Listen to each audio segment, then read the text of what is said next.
Hello, welcome to all of you. Mukhi learning channel में एक बार फिर आपका हार्दिक स्वागत है। आज के इस सेशन में हम डिस्कस करेंगे सोल प्रोप्राइटरशिप। अब ये सोल और प्रोप्राइटरशिप ये दोनों अलग अलग वर्ड है और इन दोनों का मीनिंग भी अलग अलग है। सोल मीन वन और प्रोप्राइटर मीन ओनर, यानी कि वन ओनर, वो बिजनेस जिसका एक ही मालिक हो तो वो सोल प्रोप्राइटर कहलाता है। अब इसकी डेफिनेशन है business owned, managed and controlled by a single individual. एक सिंगल इंडिविजुअल द्वारा जो बिजनेस कंट्रोल किया जाए, मैनेज किया जाए और ओन, वो is known as proprietorship organization. वो प्रोप्राइटरशिप ऑर्गेनाइजेशन के नाम से जाना जाता है। अब इसके हैं फीचर, ये बड़े इंपॉर्टेंट फीचर हैं इसके।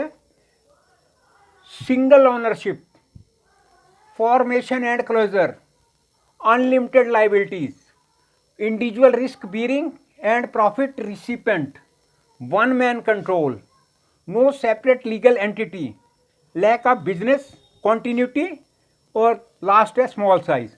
अब ये जो फीचर हैं इसको हम वन बाय वन करके डिस्कस करें। पहला फीचर है सिंगल ओनरशिप, मीन्स एक ही मालिक। The soul proprietorship firm is owned by a single individual only.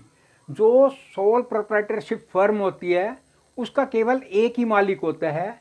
All the capital is supplied by the single individual, और उसके अंदर जो पूंजी लगाई जाती है, जो कैपिटल लगाई जाती है, वो सिंगल इंडिविजुअल ही लगाता है फ्रॉम हिज ओन वेल्थ, अपने वेल्थ से, अपने फंड से, और फ्रॉम बारोड फंड्स, या फिर बैंक वगैरह से बोरो करके। अब by the way, for example A ने बिजनेस स्टार्ट किया, अब उसकी 3 लाख की अपनी सेविंग है, मीन्स ओन वेल्थ है, और 2 लाख रुपए उसने बैंक से लोन ले लिया, 5 लाख हो गया टोटल कैपिटल। अब वो जो कैपिटल है, अब वो इंडिविजुअल ने अरेंज किए हैं, चाहे उसने अपनी वेल्थ के मतलब थ्रू लिए हैं या फिर लोन अरेंज किया है। अब जो लोन की लायबिलिटी है वो उसी इंडिविजुअल पे ही स्टैंड कर रही है। नेक्स्ट हमारा फॉर्मेशन एंड क्लोजर, मींस बंद करना बिजनेस का या शुरू करना। There are no legal formalities. जब ये सोल प्रोप्राइटरशिप फर्म के लिए कोई लीगल फॉर्मेलिटीज नहीं है required to start and close, ना बंद करने की ना खोलने की। From only in some cases, और ना ही ऐसा कोई नियम बना है कि सोल प्रोप्राइटरशिप फर्म वाले को कोई कंडीशन फुलफिल करनी पड़े। ओनली इन सम केसेस, कुछ ही केसेस में ए लाइसेंस माइट बी रिक्वायर्ड। कुछ केसेस में लाइसेंस चाहिए, किस चीज़ के लिए? अब जैसे केमिस्ट की शॉप है, या कोई नया रेस्टोरेंट खुला है जिसके अंदर बार का प्रोविज़न है, या शराब की दुकान है, तो ऐसे केसेस में लाइसेंस रिक्वायर्ड है। अदरवाइज सिंगल प्रोप्राइटरशिप में कुछ ऐसी कोई लीगल फॉर्मेलिटी नहीं है। Otherwise forming and closing, otherwise जो है सोल प्रोप्राइटरशिप फर्म को बंद करना या खोलना इज वेरी सिंपल, बहुत सिंपल है। नेक्स्ट है unlimited liabilities. The proprietor is personally liable. अब जो मालिक है वो खुद ही लाइबल है फॉर ऑल द डेब्ट्स, जितने भी उधार है, बिजनेस की जितनी भी डेब्ट्स हैं, जितनी भी मतलब लोन वगैरह जो भी हैं, वो सारे जो मालिक है वही रिस्पॉन्सिबल है। वो इन केस ऑफ लॉसेस, यदि लॉस हो जाता है, if the business assets are insufficient to meet the business liabilities, यदि जो बिजनेस के असेट्स हैं वो इनसफिशिएंट हैं, मतलब लाइबिलिटी ज़्यादा है और असेट्स कम हैं, तो the proprietor may have to sell his personal property. तो उस केस में उसको जो है अपनी जो पर्सनल प्रॉपर्टी है उसको भी बेचना पड़ेगा टू पे ऑफ द लाइबिलिटीज़ को मीट आउट करने के लिए। फॉर एग्जांपल ए ने बिजनेस स्टार्ट किया, 10 लाख रुपए का लोन ले लिया बैंक से, और बाई दी वे वो जो ग्रॉसरी की शॉप उसने खोली, उसमें किसी वजह से माल डैमेज हो गया, और वो दुकानदार सोचता है कि चलो इस बिज़नेस को ही ख़त्म करते हैं, तो उसको अब क्योंकि बिजनेस को ख़त्म कर रहे हैं तो बैंक को तो पूरा लोन देना ही पड़ेगा। तो जब वो अपना असेट्स देखता है, जो available asset left out assets है वो देखता है, तो उनकी वैल्यू कुछ 7 लाख रुपए है। अब वो 3 लाख रुपए जो है वो बैंक तो लेना ही लेने हैं बैंक ने, तो वो 3 लाख रुपए जो है अब वो जो ऑनर है उसको अपने पर्सनल मतलब उसको प्रॉपर्टी को या किसी चीज़ को डिस्पोज ऑफ करके वो 3 लाख रुपए अपने जेब से ही देने पड़ेंगे, क्योंकि बैंक तो नहीं माफ़ करेगा। तो इसलिए यानी कि जो इंडिविजुअल है, जो जिसने वो बिजनेस स्टार्ट किया है, तभी उसका हेडिंग है कि अनलिमिटेड लाइबिलिटीज़ हैं, उस पर बहुत सारे दायित्व हैं। अब नेक्स्ट है हमारा नो सेपरेट लीगल एंटिटी। इसकी कोई सेपरेट अलग से लीगल एंटिटी नहीं है। क्यों? Sole proprietorship has no legal identity separately. इसकी अलग से कोई लीगल एंटिटी नहीं है फ्रॉम दैट हब इज ओन, अपने उसके मालिक से, और इन दोनों में कोई फर्क नहीं है। Law makes no difference between the owner and the enterprise. कानून जो है वो ओनर में और एंटरप्राइज में यानी कि फर्म में कोई फर्क नहीं समझता है।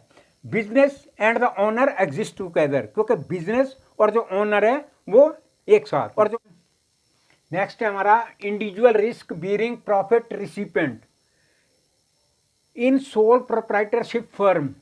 सोल प्रोप्राइटरशिप फर्म के अंदर whole risk is borne by single individual only.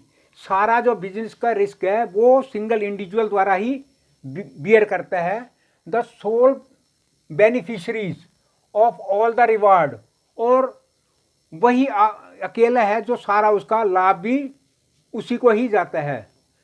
Likewise, ठीक उसी तरह से इफ देयर आर लॉसेस, यदि बिजनेस के अंदर नुकसान होता है, he alone has to bear them, वही अकेला है जिसको वो सारा बियर करना पड़ेगा। दस ही alone bear the risk of business, वही अकेला जो है बिजनेस का रिस्क बियर करता है। फॉर एग्जाम्पल, किसी साल प्रॉफिट हो गया 2 लाख, अगले साल लॉस हो गया 5 लाख, तो वो सारी चीज़ जो है वो जो इंडिविजुअल है जिसने वो बिजनेस स्टार्ट किया हुआ है उसी को ही बियर करना पड़ेगा।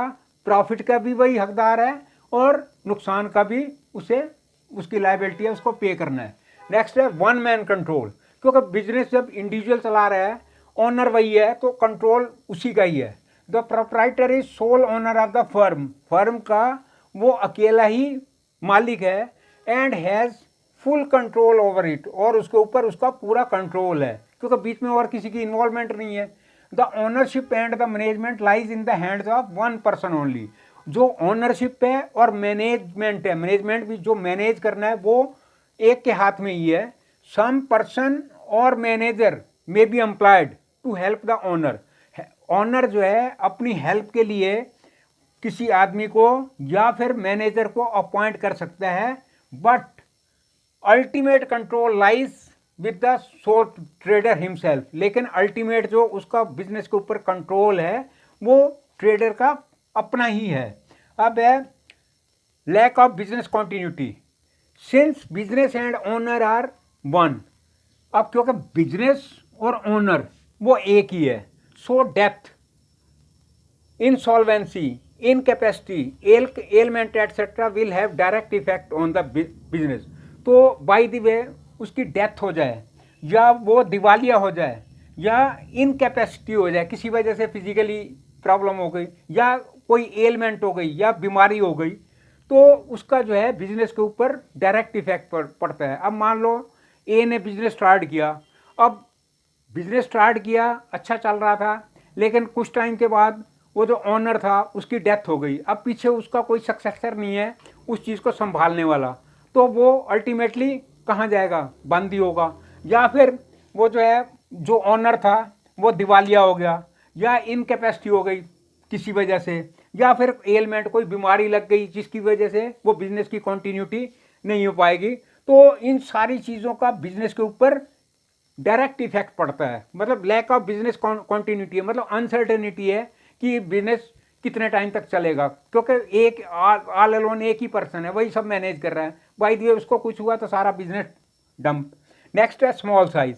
The soul proprietorship firm operate on a very small scale जो सोल प्रोप्राइटरशिप फर्म होती हैं बड़े स्मॉल स्केल लेवल पे काम करती हैं, as all the funds are arrange by one person, क्योंकि उसके अंदर जो पूंजी लगती है वो केवल एक ही आदमी द्वारा प्रोवाइड की जाती है।